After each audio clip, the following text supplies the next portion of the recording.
Bonjour à vous, merci beaucoup de me rejoindre sur ma chaîne Butterfly Garden et de parcourir cette aventure, voilà le vlog sur la série de Game of Thrones. Alors, comme je vous disais en introduction, je ne sais pas si vous êtes fan de tarot et ou si vous êtes fan de Game of Thrones. Moi, je suis fan vraiment des deux. Et lorsque j'ai découvert ce tarot, voilà, je l'ai trouvé déjà absolument magnifique par son graphisme, pardon, et la façon dont certains personnages étaient représentés, enfin, je trouvais que vraiment ça représentait très très bien certains archétypes du tarot. Donc, ce n'est que mon opinion personnelle, mais en tout cas, j'ai décidé en fait de faire 8 petites séries sur les personnages de Game of Thrones et de vous parler comme ça de ces archétypes et de ce que cela évoque pour moi. Bien évidemment, vous pouvez trouver autre chose et autre interprétation ou en tout cas des cartes plus marquantes à l'intérieur de ce vlog. L'idée aussi, c'est de pouvoir échanger. Voilà. Donc, on commence avec les archétypes de Game of Thrones et c'est comme une évidence, oui. Alors, on commence avec le fou, avec le personnage de Tyrion Lannister. Alors, je trouve que le fait de représenter le fou avec Tyrion Lannister, c'est vraiment lui qui représente très bien l'essence du fou. Le fou, c'est celui qui va ouvrir des portes. C'est celui, voilà, qui ose aller s'aventurer dans des endroits où personne n'irait. On dit, mais il est fou, celui-là.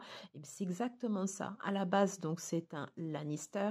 Il aurait pu tout à fait rester dans sa zone de confort. Or, on verra au cours des séries, d'une part, que c'est loin d'être une zone de confort et que d'autant plus, il va aller transcender sa famille pour aller rejoindre sa famille de cœur, la famille de son âme. Et donc, juste en regardant cette carte, vous voyez bien en fait ici un dragon derrière. Vous avez donc des petites idées de la famille à laquelle en fait il va rejoindre. Au-delà de ça, en fait, Tyrion Lannister, c'est un peu l'outsider comme ça des Lannister. C'est peut-être pas celui sur qui on aurait misé dès les premiers instants de la série. Et pourtant, il va s'avérer être un personnage capital au cours de toutes les séries. Donc, c'est celui aussi, voilà, qui prend des décisions trash, des décisions peut-être que d'autres n'osent pas prendre. Quand il s'avance comme ça dans le noir, l'idée avec la torche comme ça, elle est très bien, le fait de ne pas savoir où s'aventurer. Et est-ce que ce sera pardon, un choix gagnant ou un choix plutôt périlleux? Ben, ça, vous le verrez au cours des séries. Mais en tout cas, c'est extrêmement fin d'avoir mis Tyrion Lannister pour le fou. Voilà. En deuxième, bien évidemment, on va retrouver Daenerys Targaryen pour l'impératrice.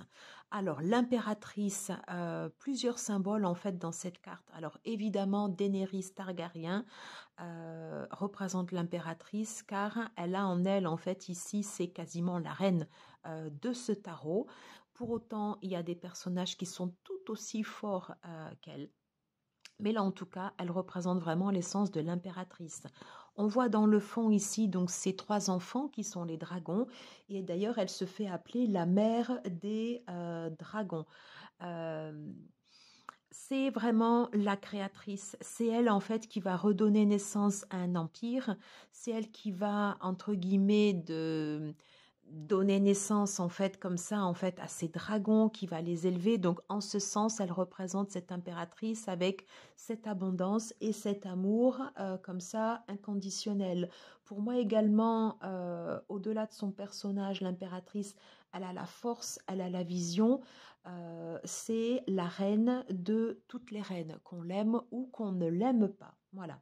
Elle dit d'ailleurs, nous reprendrons tout ce qui m'a été volé et détruirons tous ceux qui nous ont fait du tort.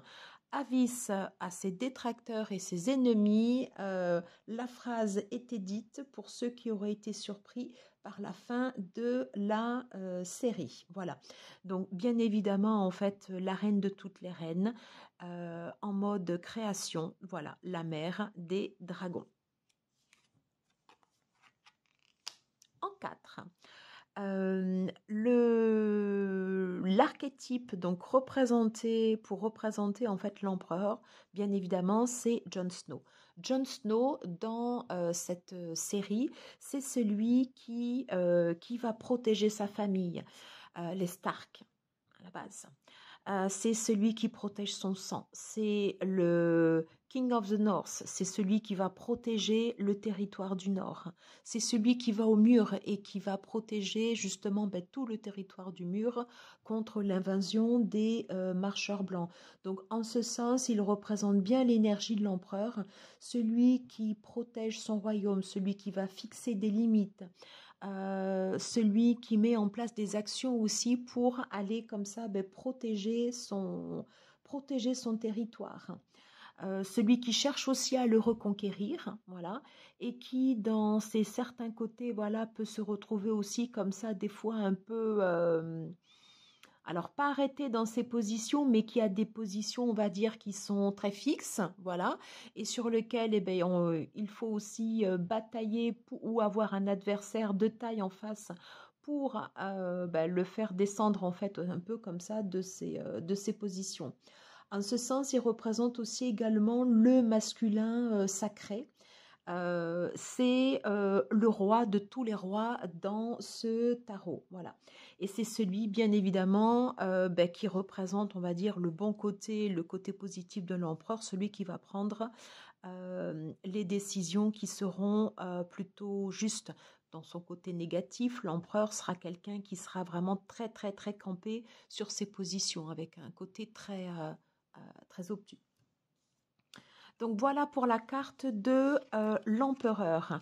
Alors forcément, ce que j'ai oublié de dire, pardon, aussi sur la carte de l'empereur et la carte de l'impératrice, c'est que ça représente aussi le couple, l'union sacrée, le féminin sacré et le masculin sacré. Est-ce que pour autant ils ont vocation à toujours être ensemble? Ça, c'est autre chose. Et la série vous le dira. On passe maintenant à la carte des amoureux. Alors, ça ne suit pas la suite des arcanes majeures hein, parce que j'ai décidé de prendre que les cartes en fait qui m'avaient marqué. Hein, voilà, donc ne soyez pas étonnés de la numérotation. Alors, la carte des amoureux, forcément, représente donc la carte de Jon Snow et de Ygritte lorsqu'ils sont en fait dans le Grand Nord. Après s'être avoué réciproquement leur amour, qui n'était pas forcément évident comme ça dès le début, où Ygritte va dire, je crois, une phrase à Jon Snow en disant je suis maintenant ta femme, Jon Snow. Donc la carte des amoureux ici, c'est vraiment l'archétype en fait de la carte du couple, de la carte du coup de foudre, de la carte de la rencontre, de quelque chose qui est inévitable, quelque chose qui est dans les gènes, même si des fois au premier abord, ça peut nous répulser. On parle aussi également non pas des choix de raison, puisque les amoureux c'est aussi la carte du choix, mais des choix vraiment du cœur, ce qui va vraiment en fait nous faire vibrer à l'intérieur et de celui qui, si par exemple on ne le choisit pas, parce qu'on a toujours notre libre arbitre, il n'y aura pas cette idée d'être aligné. Avec cette carte, on sent tout de suite le choix du cœur et on sait que c'est un choix voilà, où vraiment eux sont alignés avec ce qu'ils ressentent profondément au fond d'eux. Ce qu'il adviendra après, c'est autre chose et ça c'est dans la suite de la série, mais vraiment un super choix pour la carte des amoureux. Alors, on passe maintenant à la carte du chariot. Alors, j'adore cette idée comme ça d'avancer. Donc, toujours pareil, une arcane majeure, le chiffre numéro 7. C'est la carte qui peut mener vers la victoire, où on va mettre en place des actions décisives. Et j'aime aussi l'idée comme ça d'avoir l'adhésion. Donc là, ici, on a un dragon. Forcément, derrière, on a Daenerys Targaryen et on a tous les Dothraki ici, voilà, qui la suivent et qui vont l'aider à reprendre le royaume des 7 couronnes. Donc, elle part à la conquête et donc pour représenter l'avancée, pour représenter le chariot, pour représenter L'idée comme ça de conquête et surtout l'idée de succès, je trouve que c'est une très très très belle carte. Attention, dans son côté négatif, on peut nous parler aussi de tout le côté égo et tout le côté abus de pouvoir. Alors, on termine pour cette première série avec la carte de la force. Alors, la carte de la force, elle est représentée ici par Brienne de Torse. Brienne de Torse, au départ, c'est pas forcément l'un des personnages principaux, mais elle aura une importance, elle sera vitale en fait dans toute la série. Car c'est quelqu'un qui à la base déjà fait une promesse à la famille Stark, c'est celle de protéger Arya et Sansa, et elle va le faire envers et contre tout.